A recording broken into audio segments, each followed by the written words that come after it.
दर्शन दीजिए महादेव, दर्शन दीजिए महादेव।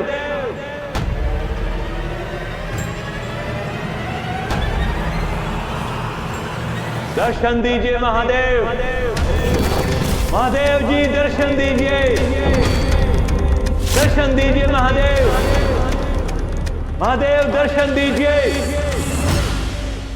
पिताश्री कुछ कीजिए ना पिताश्री, माँ को लौटा लीजिए। तुम्हारी माँ अपना निर्णय ले चुकी है पुत्र। अब हमें भी अपने कर्तव्य के निर्वहन के लिए अपने निवास लौटना होगा। पिताश्री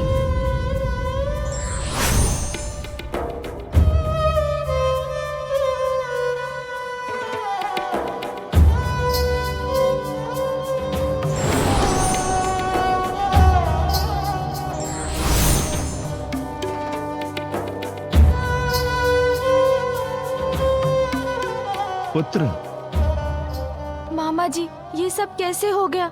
माँ और पिताश्री दोनों चले गए। तुम्हारे पिताश्री एक भक्त को दर्शन देने गए हैं, क्योंकि दुख में भी कर्तव्यों को नहीं भूला जा सकता। और तुम्हारी माता। मामा जी माँ क्यों चली गई? क्यों हो रहा है ये सब? कुछ भी अकारण नहीं है गणेश, इसके पीछे भी कोई बड़ा उद्देश्य है। किंतु ये सत्य है कि महादेव और शक्ति एक दूसरे के बिना अधूरे हैं, और यह भी सत्य है कि हम सभी उन दोनों के बिना अधूरे हैं। इस कठिन परिस्थिति में तुम्हें अपने माता पिता दोनों का ध्यान रखना होगा। मुझे ज्ञात है कि पिताश्री बहुत दुखी हैं, किंतु इस निर्णय से तो माँ को भी अपार दुख हुआ होगा।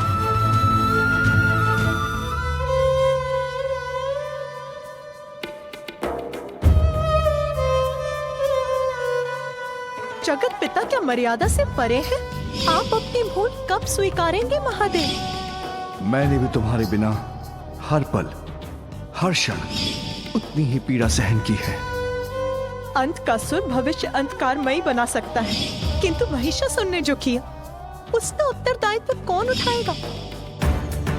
तो क्या अब आप भी कैलाश का त्याग करेंगे महादेव? ये क्या कर बैठी मैं? नदी की धारा तट को धुतकारते, वृक्ष में जीवन संचार करने वाली उसकी जड़ ही उसका आहत करते। स्वामी, आप तो मेरे सर्वस्व हैं। आपसे दूर मैं कैसे रहूंगी? स्वामी, स्वामी, स्वामी। महादेव जी दर्शन दीजिए, दर्शन दीजिए महादेव, दर्शन दीजिए महादेव।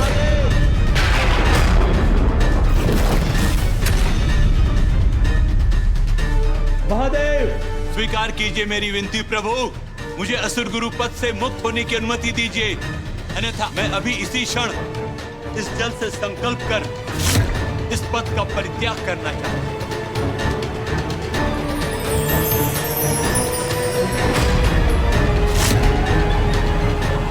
शुक्राचार्य,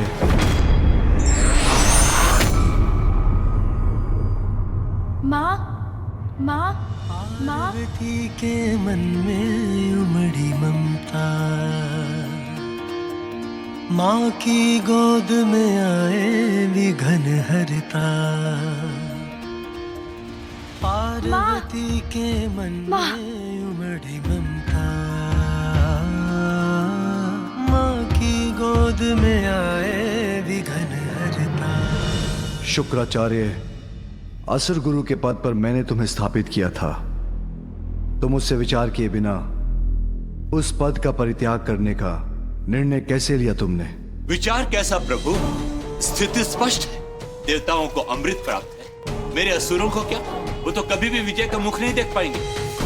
तो क्या लाभ है असुर गुरु होने का, जब उनकी मैं कोई सहायता ही नहीं कर सकता? उन्हें पराजित होते देखना ही मेरी नियति है। किंतु किसी भी परिस्थिति में पद का परित्याग करना कायरता है भृगुपुत्र। हाँ प्रभु, किंतु पद पर रहकर उसका दायित्व नहीं निभा पाना तो और भी पीड़ादायक होता है ना। इसलिए असुरों के साथ न्याय कर उन्हें भी अमृत प्रदान कीजिए, अन्यथा आप मुझे इस पद से मुक्त कीजिए प्रभु। शुक्राचार्य, मैं तुम्हें अमृत तो नहीं दे सकता, उचित है प्रभु, किंतु किसी के साथ अन्याय भी नहीं होने दे सकता। महादेव, असुरों और देवताओं के मध्य न्याय और अन्याय का भेद जिस उपाय से मिट सकता है आप अस्वीकार कर चुके हैं। मैं असुरों को अमृत नहीं दे सकता, किंतु देवताओं के साथ युद्ध करने के लिए अमृत तुल्य विद्या मृत संजीवनी प्रदान कर सकता हूं।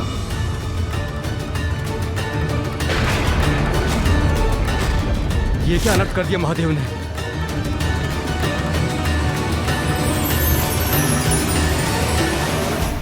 इस विद्या से तुम मृत असुरों को पुनः जीवित कर सकोगे। मैं धन्य हुआ भोलेनाथ। समस्त दैत्य असुर राक्षस कृतार्थ होंगे आपके इस न्याय से।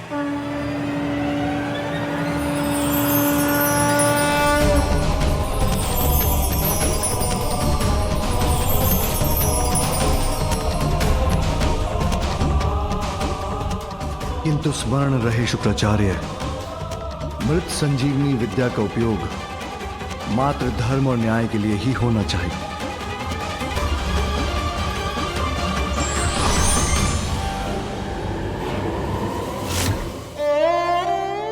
आप और पिताश्री तो एक दूसरे से पूर्ण होते हैं माँ, तो एक दूसरे से विलग होकर कैसे रह सकते हैं? चलिए माँ, लौट चलिए कैलाश। पुत्र, खड़क का प्रहार सहा जा सकता है कि तू अपनों के तीक्ष्ण शब्दों की धार किसी भी खड़क से कहीं गहरा घाव करती है। जो तीक्ष्ण शब्दों का प्रहार मैंने तुम्हारे पिताश्री पर किया है वही अनेकों गुना होकर मुझे सता रहे हैं। अब जो करना है मुझे ही करना होगा, इसीलिए तुम जाओ पुत्र। तुम्हारे पिताश्री को तुम्हारी आवश्यकता है। तुम जाओ पुत्र। माँ मत जाइए माँ, माँ रुक जाइए, माँ मत जाइए, माँ रुक जाइए, माँ रुक जाइए, माँ रुक जाइए। देवताओं को पराजित करने का यही उचित समय है जब अपनी शक्ति से वंचित है महादेव।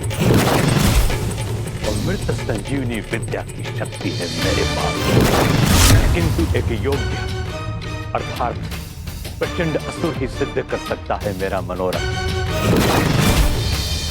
वो बलशाली असुर योद्धा कौन है? अंधकासुर। वो असुर जो अकेला ही देवताओं को पराजित कर सके।